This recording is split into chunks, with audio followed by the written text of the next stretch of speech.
On croit dans certains milieux que dans un lointain passé notre pays était arrière et non développé. Mais si on s'adresse aux écrits épargnés par des feux, on trouvera une image surprenante. Sur les territoires qui font aujourd'hui le nord de l'Eurasie, habitaient les descendants de lignées anciennes d'Ishvaku, dont la dynastie était représentée par de nombreux grands guerriers et régents prenant soin de leur peuple. On croit que c'était ces Aryens qui développaient et soutenaient la culture védique sur cette planète. En raison de certains karmas, les descendants de cette lignée ont été obligés de quitter les territoires de leurs ancêtres et s'installer au pied d'Himalaya. Le sort a voulu qu'en cette lignée s'était incarnée la grande âme qui suivait la voie de perfectionnement moral avec ceux qui l'entouraient durant de nombreuses vies.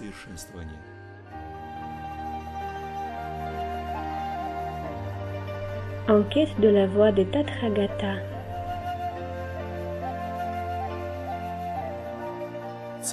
Le but de notre tour est de visiter des endroits liés au célèbre Aryan Bouddha Shakyamuni, les endroits pleins d'énergie de la compassion, du calme et du silence. On ira là où Bouddha a donné le grand enseignement de perfectionnement moral, fera connaissance avec les trois véhicules dont le Hinayana, le Mahayana et le Vajrayana, découvrira l'essentiel de ces doctrines et ressentira les énergies de ces temps-là. On prendra connaissance aussi des lois de karma et de réincarnation.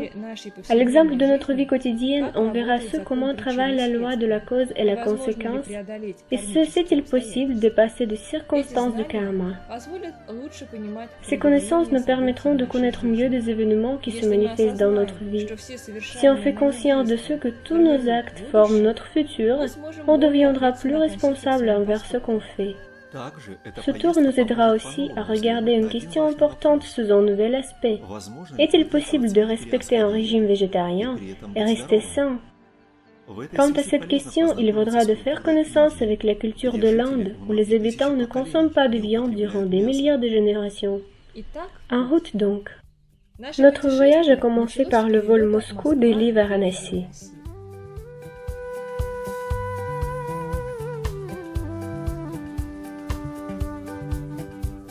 L'aéroport de Delhi.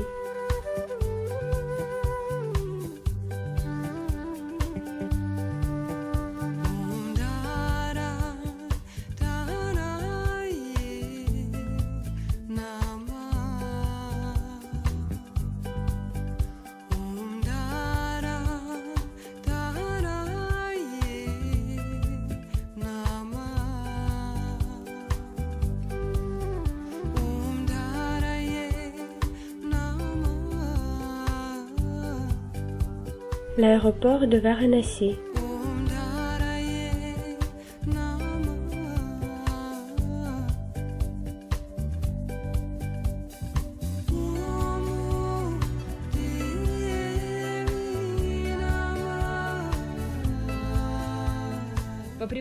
À l'aéroport, on s'est retrouvé avec le représentant de compagnie de transport, un bus orange qui accompagnait notre groupe jusqu'à Katmandou.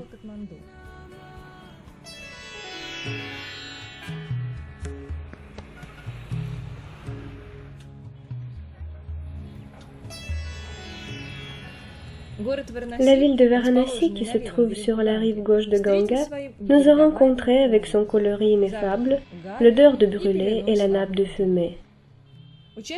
Les participants du tour ont vu l'Inde si bruyante et son trafic chaotique pour la première fois. Donc, qu'est-ce qui y attire des pèlerins de tous les pays du monde? Varanasi est une ville sacrée la plus respectée par les Indiens, qui selon la légende a été construite par Shiva. Des pèlerins du monde entier venaient ici de tout temps pour se baigner dans des eaux de Ganga, se nettoyer des péchés et mourir afin de monter au ciel tout de suite. Tant que notre hôtel se trouvait dans un endroit peu accessible pour de grands transports, ont été obligés de recourir à l'aide de vélotaxis. Ces hommes font à l'Inde une caste particulière, les hommes qui transportent des passagers dans leur vélo-véhicule toute leur vie.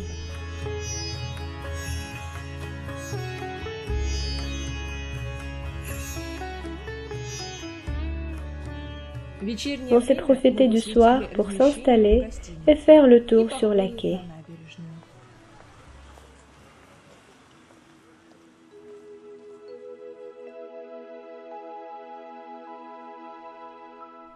La petite matinée, on est allé en bateau le long des Ghats.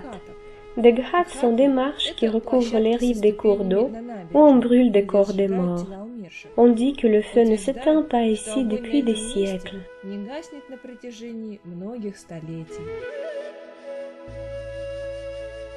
Ensuite, on observait l'éveil de Varanasi, qui autrefois portait le nom de Bénarès.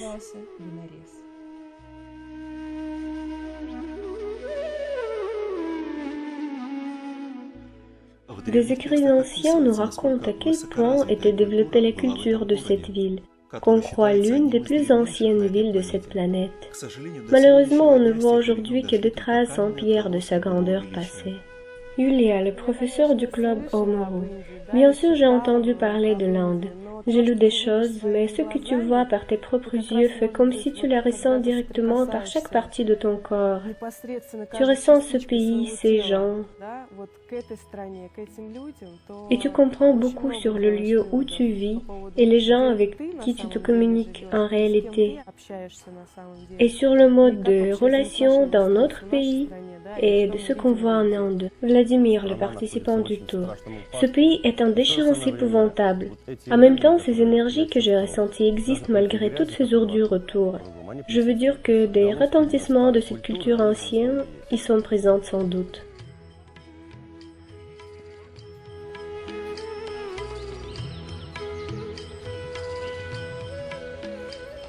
On est allé à Sarnath, un bas lieu de Varanasi. C'est un premier lieu sur notre itinéraire que Bouddha a prescrit de visiter. Ce matin, sur des routes, il n'y avait pas beaucoup de voitures et on est venu à la destination rapidement.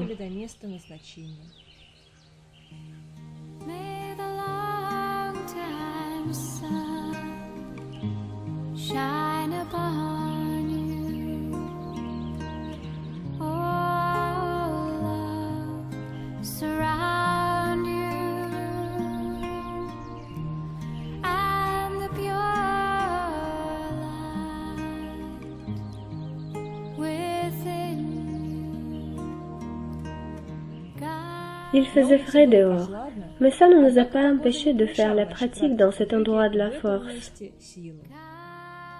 La pratique de Hatha Yoga le matin permet de fraîchir le corps après la route, et le pranayama dans cet endroit aide à passer à un nouveau niveau de conscience. Et ce n'est pas par hasard que ça vient. Selon des écrits, depuis des temps immémoriaux, ici se trouvaient de nombreux monastères de yogis. Ces endroits sont imprégnés par leurs expériences et des énergies subtiles.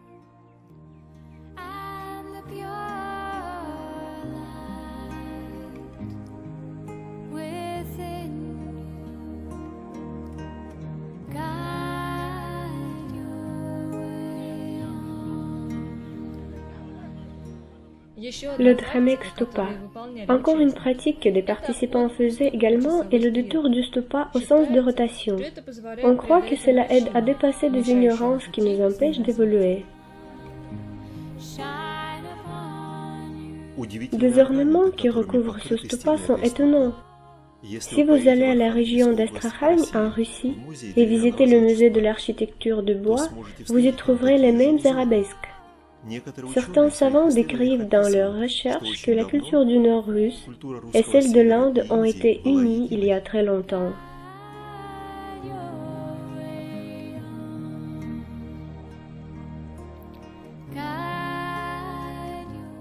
Sarnath est un endroit important sur la voie de Bouddha Shakyamuni. C'est ici qu'il a commencé à donner aux gens les méthodes de perfectionnement moral compréhensibles pour leur époque. L'enseignement de Bouddha comprend 3 niveaux, ou les 3 véhicules, dont le Hinayana, le Mahayana et le Vajrayana. Le fond du petit véhicule, ou du Hinayana, est de prendre conscience des 4 nobles vérités, et suivre ce mode de vie qui correspond à cet enseignement sur l'insatisfaction et la libération de cette dernière. Ce qu'on appelle ce véhicule le petit veut dire que c'est une libération individuelle qu'on atteint pour soi-même. Les 4 nobles vérités sont suivantes. L'insatisfaction est inhérente à l'existence humaine. Cette insatisfaction a des origines. Il existe un état de santé. Pour retrouver cet état de santé, il convient de suivre une voie qui met fin à l'insatisfaction. Cette voie est l'octuple noble sentier qui comprend 8 branches. Vision juste, attention juste, parole juste, action juste, moyen d'existence juste, effort juste, pensée juste et concentration juste. Ces branches sont décrivées plus en détail dans de nombreux livres sur le bouddhisme. Le but de Hinayana est d'apaiser l'esprit et de renoncer à faire du mal aux autres.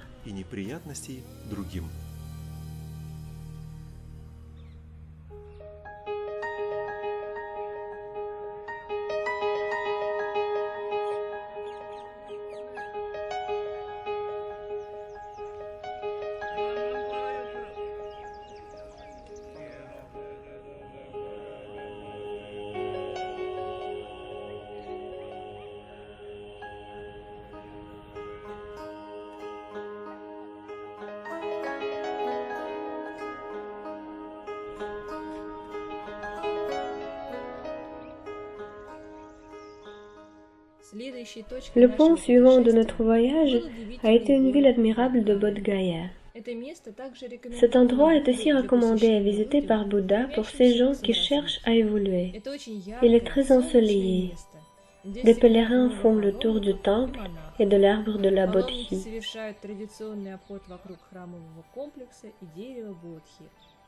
Et des moines font des centaines de prosternations vers le stupa. Dans cet endroit magnifique, on entendait tout le temps des ramages, des mantras et d'autres sons remplir l'air.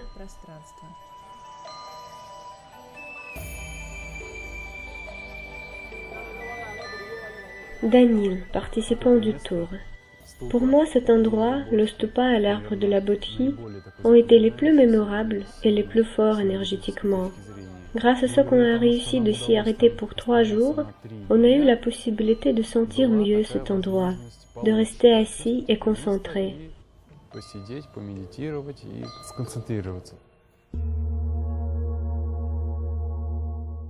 Il y a un parc spécial pour des méditations, où avec du confort on peut pratiquer du yoga, lire, discuter de sujets différents, ou simplement contempler l'atmosphère de l'harmonie autour.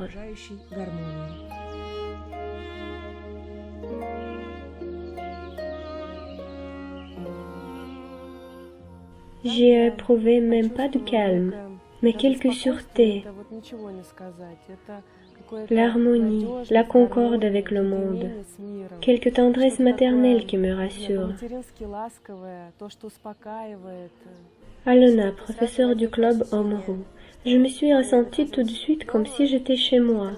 Je ne ressentais aucun facteur dérangeant, mais le calme, l'apaisement, l'envie de me perfectionner pour partager ensuite mes énergies et mes sensations avec des gens.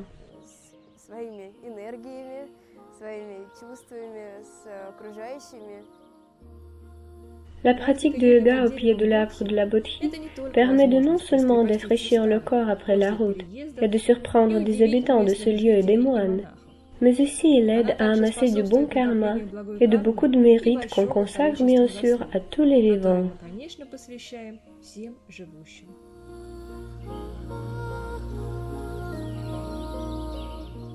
C'est un endroit où tous les Bouddhas passés se sont réalisés. Il est prédit qu'ici se réaliserait aussi le futur Bouddha Maitreya. Ce n'est pas la première année qu'on vient ici et on constate une attitude particulière des participants du tour envers cet endroit. On n'a pas trop de temps pour pratiquer ici.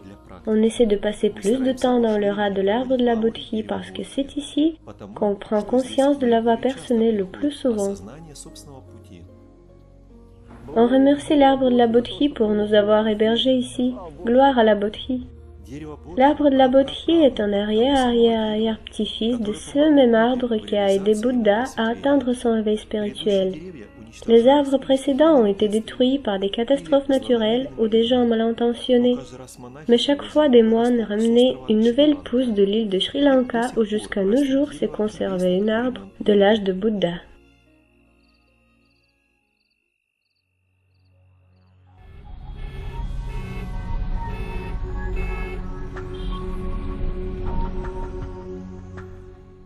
En une des journées de notre séjour à Bodh Gaya, on a visité la caverne de Mahakala. Elle est située à 18 km à peu près au nord-est de la ville sur une pente de la colline pittoresque. Aujourd'hui se trouve un temple de caverne où fonctionne le monastère de bouddhisme tibétain. Les moines du monastère prennent soin de cet ensemble. Des foules de pauvres professionnels attendant d'une aumône ont occupé le sentier qui va vers la montagne. Après avoir atteint son sommet, on a observé des vues admirables sur une plaine autour, toute remplie des bases de stupas détruits. Avant que Bouddha est venu vers son éveil spirituel, il pratiquait des ascèses excessives dans cette région. Au début de son chemin, il s'est trouvé sous l'influence de la conception sur ce que des ascèses excessives sont le meilleur moyen pour s'éveiller spirituellement. Mais le bon karma de Bouddha l'a laissé de quitter ses convictions et suivre la voie du milieu qui atteint d'éviter des extrêmes. La caverne de Mahakala. Selon notre tradition, on chante ici le mantra Om. Comme on peut remarquer, la pratique d'ici est absolument différente de celle dans des autres endroits.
Bodh Gaya, Rajgir. Non loin de Rajgir s'élève le mont Gridrakota, le mont de l'aigle sacré. Sur son sommet, entouré par 1250 moines et 32 000 bodhisattvas, Buddha Shakyamuni a tourné la roue de Dharma la deuxième fois pour faire à tous l'enseignement sur la vacuité, Shunyata. Bouddha a donné l'enseignement de Prajnaparamita sur lequel est basé le Mahayana, ou le grand véhicule. Le fond de grand véhicule va plus loin qu'une seule personnalité et parle sur le développement de la compassion pour tous les êtres vivants de tous les mondes et de l'absence de la nature propre de tous les phénomènes. Avoir de la compassion veut dire de se souvenir toujours de ce que tous les êtres souffrent et ont le droit donc sur la compréhension, l'intérêt et l'aide. Tâchez de comprendre la situation de chacun, souhaitez de tout le bonheur possible à tous, et essayez de faire tout son possible pour libérer les gens des difficultés. L'important est qu'une notion bouddhique de compassion ne comprend pas une passion commune. Il faut compatir et essayer d'aider, mais ne pas s'entraîner dans un état mental difficile. Celui qui se met sur la voie de Mahayana promet de tendre à l'éveil pour y mener tous les êtres. En fait, c'est une promesse de vivre pour les autres, les aider toujours en tout. Cet enseignement peut être pratiqué par des moines aussi que par des laïcs.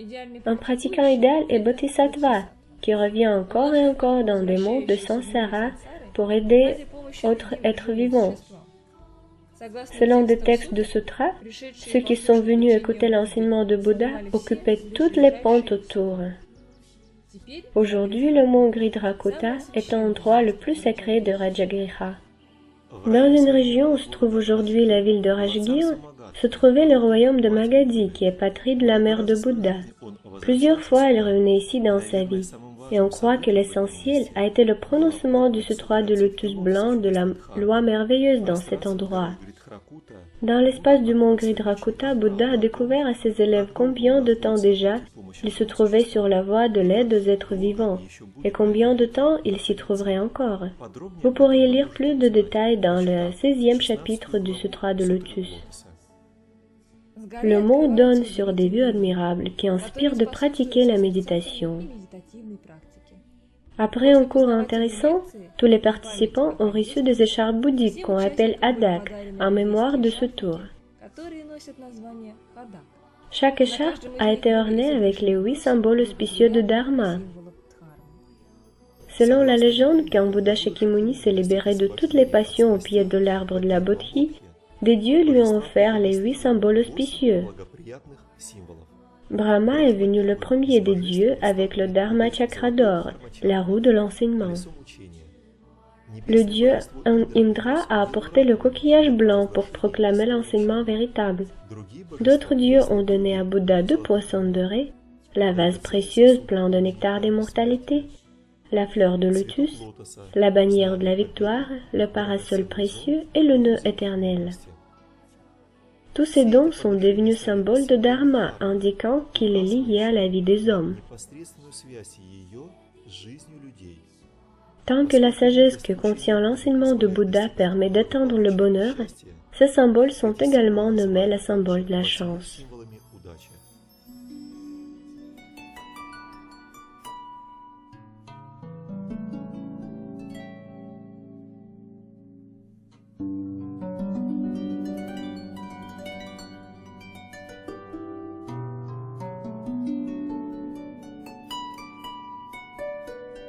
Nalanda. Ashoka, le 3e empereur de la dynastie des Maurya, s'acharnait à répandre l'enseignement sur ces terres. Nalanda, qui est la plus célèbre université de l'époque, a été fondée justement par Ashoka. Nalanda fonctionnait plus d'un millier d'années. L'université comprenait 108 monastères où des centaines de milliers de moines faisaient leurs études. Il était très honorable autrefois de faire ses études dans ce temple. À juger par des restes des murs qui restent ici, ces bâtiments ont été grandioses. On croit qu'un stupa de Shariputra, qui est le plus grand élève et adepte de Bouddha, et qui réincarne avec le Tathagata durant de nombreuses vies, est situé là. Selon des écrits, le dieu Indra lui-même a prêté son véhicule pour amener le corps de Shariputra vers le lieu de sa crémation. À tel point, des dieux évaluaient l'autorité du grand disciple.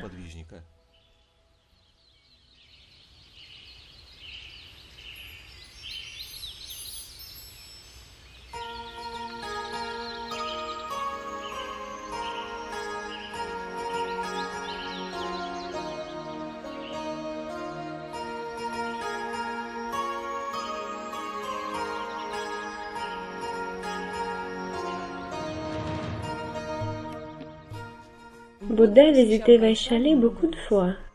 À l'époque, c'était une grande ville riche et prospérante. À côté d'un étang se trouve un stupa vestige. On croit qu'ici se conserve une partie des cendres de Bouddha.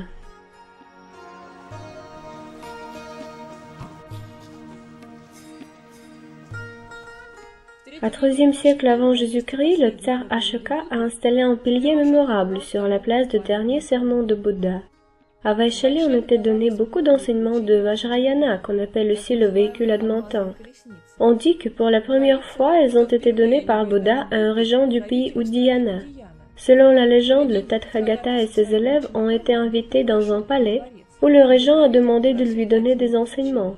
Bouddha lui a proposé de devenir son élève et de voyager avec lui. Mais le régent a dit « Je ne peux pas quitter mon palais. Je suis un bon régent et mon peuple me respecte. Si je quitte mon peuple, il sera conquéri. Je suis un bon mari et mes femmes m'aiment. Si je les quitte, elles souffriront. Donne-moi des enseignements que je pourrais pratiquer en restant un régent de mon pays. Bouddha a vu que cet homme était Bodhisattva. En plus, il pouvait voir Bouddha comme un miroir de son propre esprit.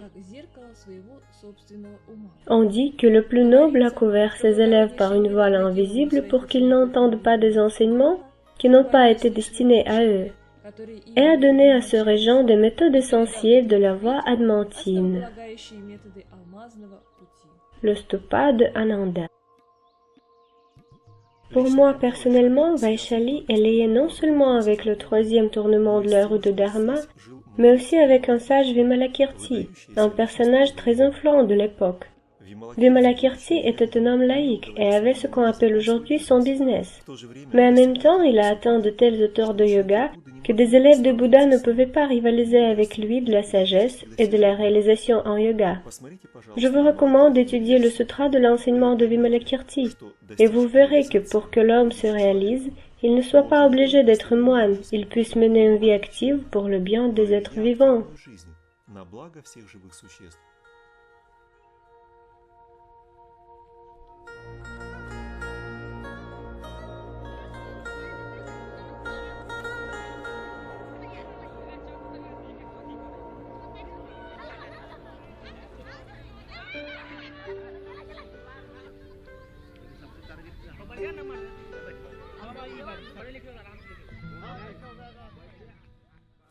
Je rencontre de plus en plus ces gens qui me disent « Mes amis me proposent d'aller faire du yoga et moi je n'en suis pas sûre. » Ce que je dis premièrement en cas pareil est « Allez-y et faites-le. »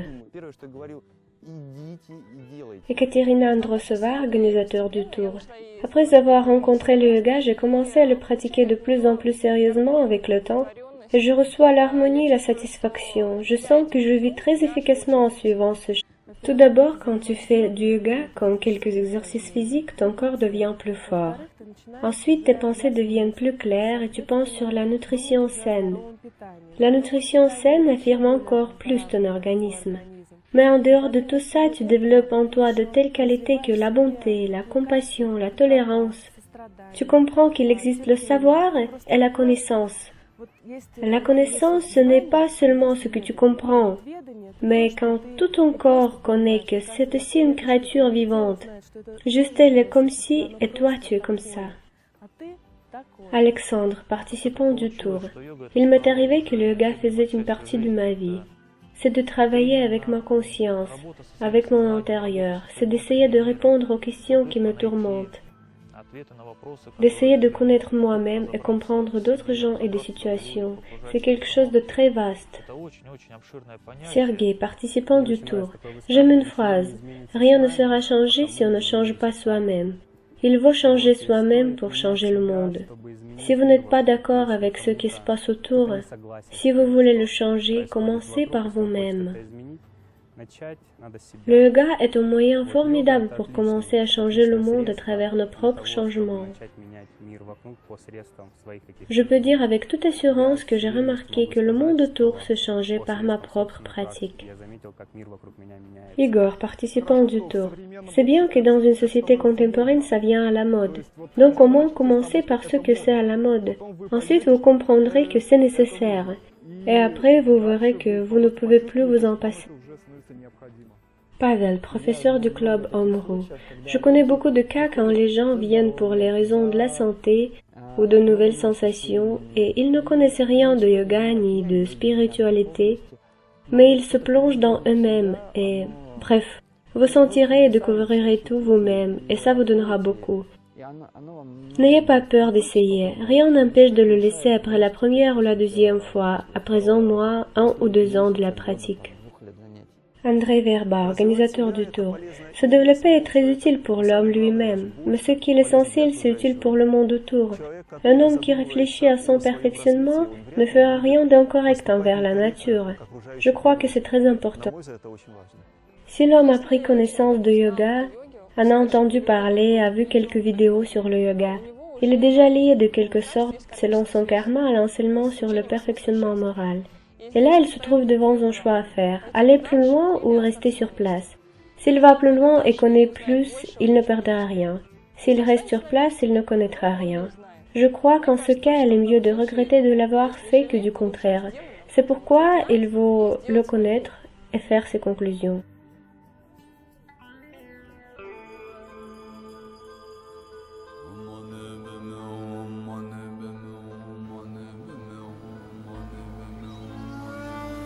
Kushinagar.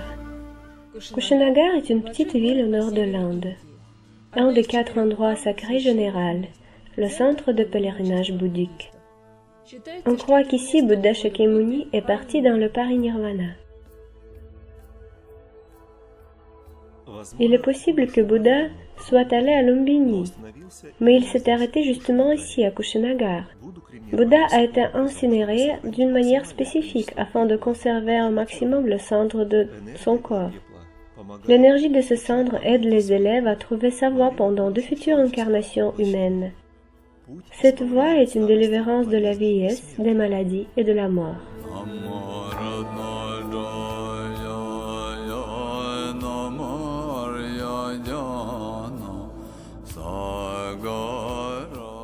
Le stupa Rambar.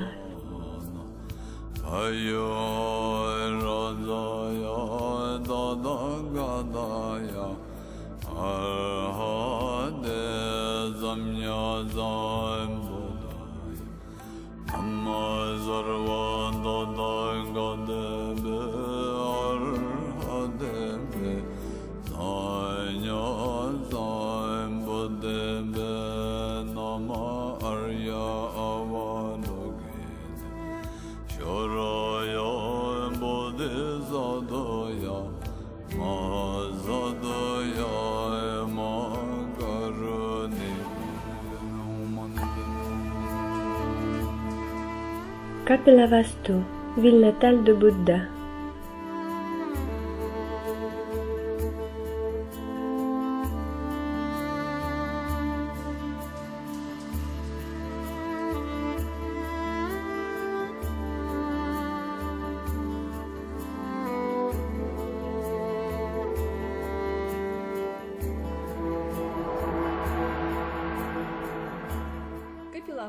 Kapilavastu est la capitale du royaume de Shakya.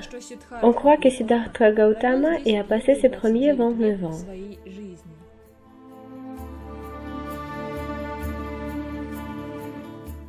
C'est un pays natal des Shakya. À l'ancienneté, de grands Aryans qui sont venus de terres nordiques éloignées vivaient ici. Ce n'était pas facile pour eux de vivre entre ces peuples qui les entouraient.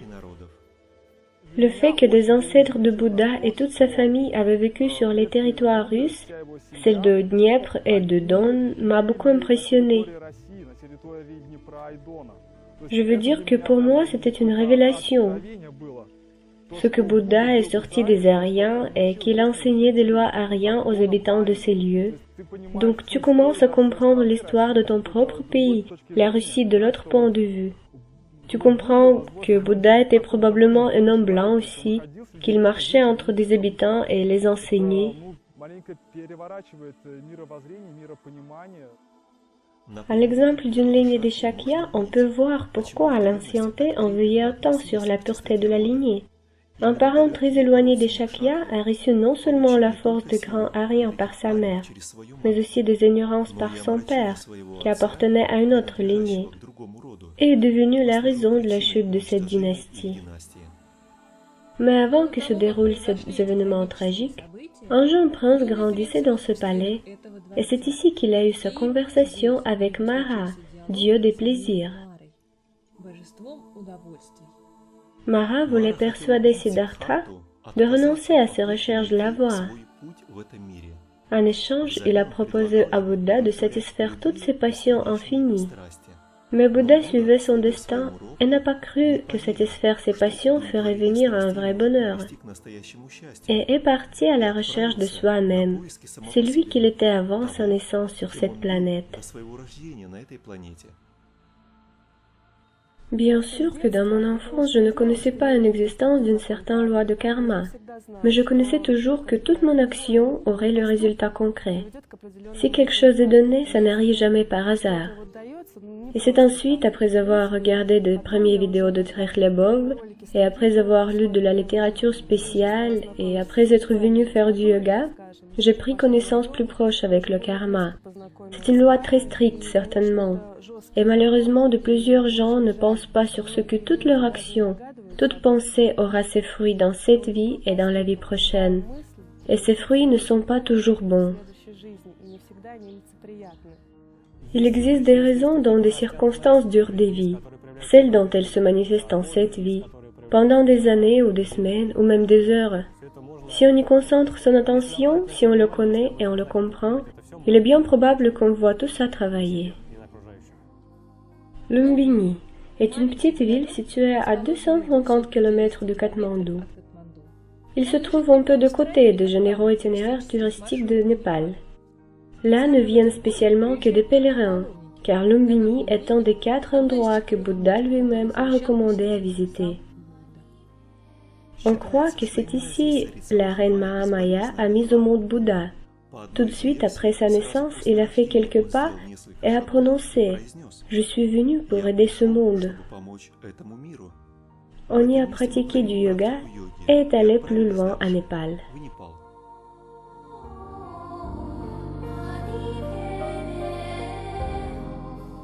Le temps dure très longtemps. On est là il y a à peu près une semaine, mais il me semble que ça fait très longtemps. Malgré ce qu'on bouge régulièrement et passe beaucoup de temps en route, il est très bien et très calme ici. Je dirais même qu'il est confortable ici, malgré de difficiles conditions de vie.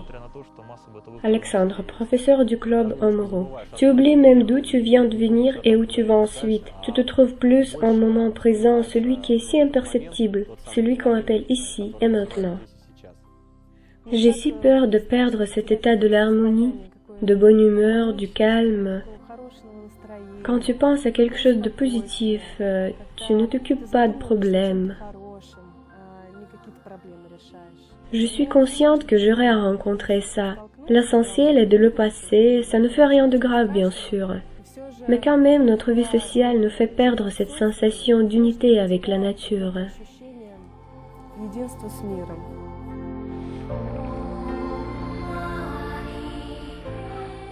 Donc on est voilà à Katmandou. Un contraste perçant entre le service européen et le confort et les 8 jours ascétiques à l'Inde. On rencontre partout des souvenirs éclatants et de différents objets aux symboles bouddhiques. Tout ça a tant d'intérêt pour des yeux européens. C'est pourquoi peut-être des touristes ont envie d'acheter des statuettes, des sonnettes, des bols chantants, des chapelets et d'autres attributs de la vie spirituelle.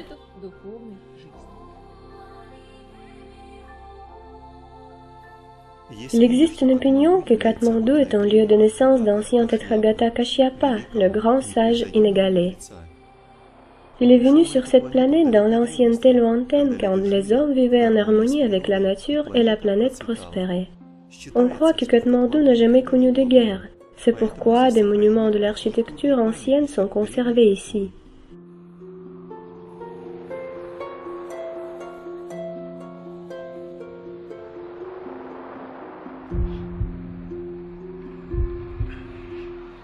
En une des journées, on a visité la caverne des Asuras à Parping.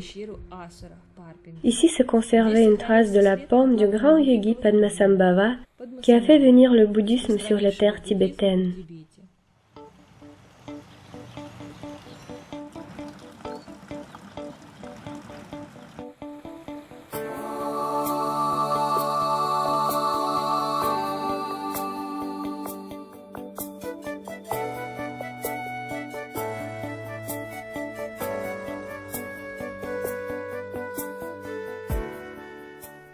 On a pratiqué le mantra Om dans une caverne encore une fois, après quoi on est monté sur la montagne où on a suspendu des drapeaux multicolores pans de sutras et des mantras.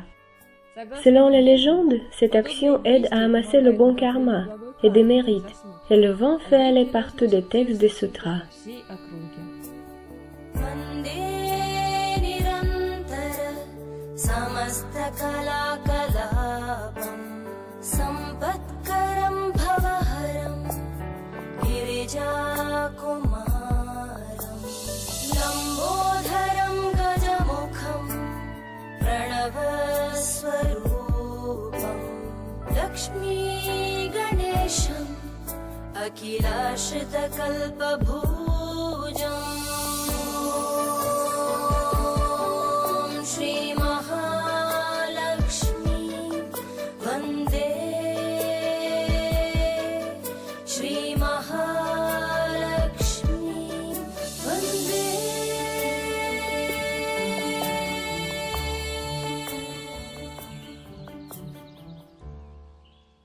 De grands yogis tels que Padmasambhava, Tilopa, Naropa, Marpa pratiquaient dans ces lieux et perfectionnaient ses capacités dans le yoga. Il y a beaucoup de cavernes où on peut ressentir la présence de l'énergie de ces grands sages.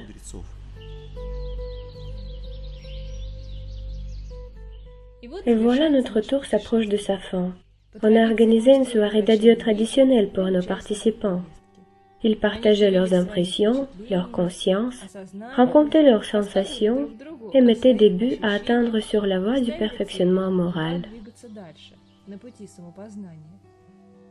Normalement s'accumulent ces questions auxquelles on ne peut pas trouver des réponses chez nous, dans un milieu social, parce qu'il existe beaucoup de facteurs dérangeants. Tout le temps on doit faire quelque chose, se dépêcher quelque part. Ce n'est pas si facile de s'occuper de sa propre évaluation parce qu'on tient toujours quelques rythmes. Il est nécessaire de se calmer. Ici, malgré la route et les pratiques, la communication, quelque apaisement constat vient. Et ces réponses viennent elles-mêmes aussi.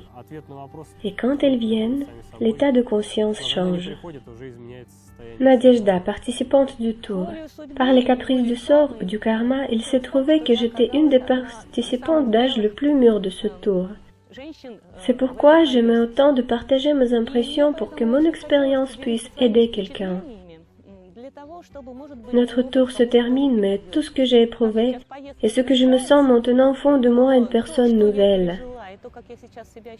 Car des sensations étaient magnifiques. J'avais une impression que mon regard sur ce monde changeait totalement, que la conscience devenait beaucoup plus claire.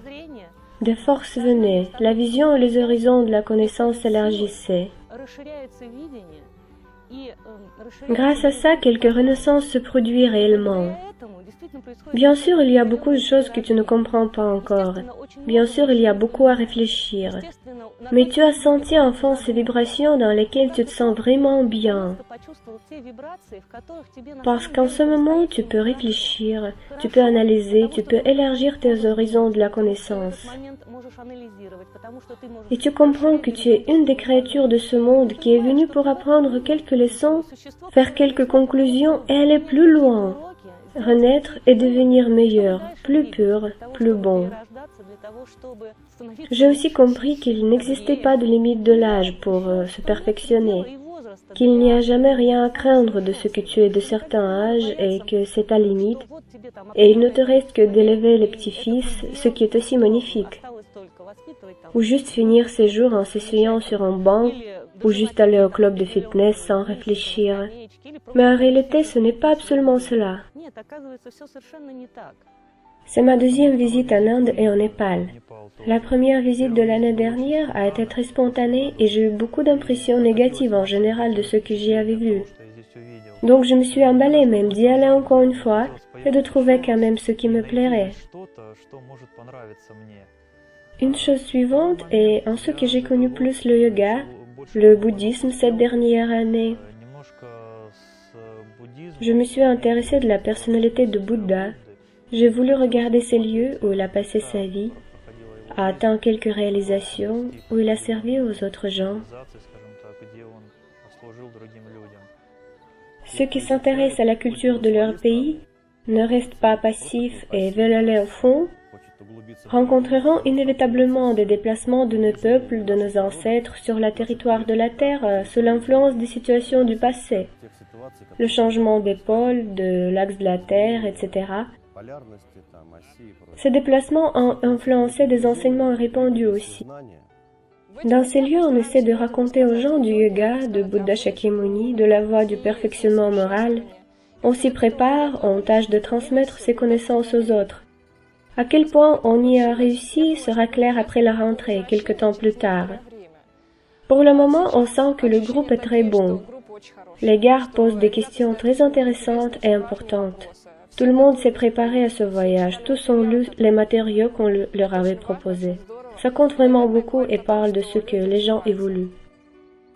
J'ai aimé autant de me trouver entre ceux qui partageaient mes idées, qui voulaient évoluer, s'intéresser à ce qui se passait autour. Voyez que beaucoup de choses dites normales aujourd'hui n'étaient pas réellement comme ça.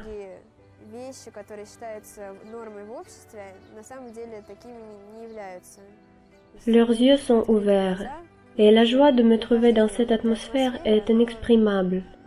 J'aurais voulu autant qu'il dure. Les gars et les filles avec qui je voyageais sont tous cultivés et intéressants. Une personne ordinaire n'y viendra jamais parce qu'il n'y a pas de mer pour se baigner. Il y a du soleil, mais le matin il fait froid. Donc ceux qui viennent ici ont déjà vu le monde, ont connu des choses, et ils cherchent quelque chose de non ordinaire.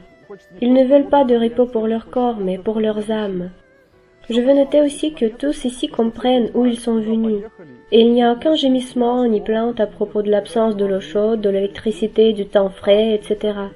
Il y a beaucoup de gens intéressants qui peuvent te raconter ce que tu n'as jamais su avant. Et toi, tu peux partager aussi tes connaissances.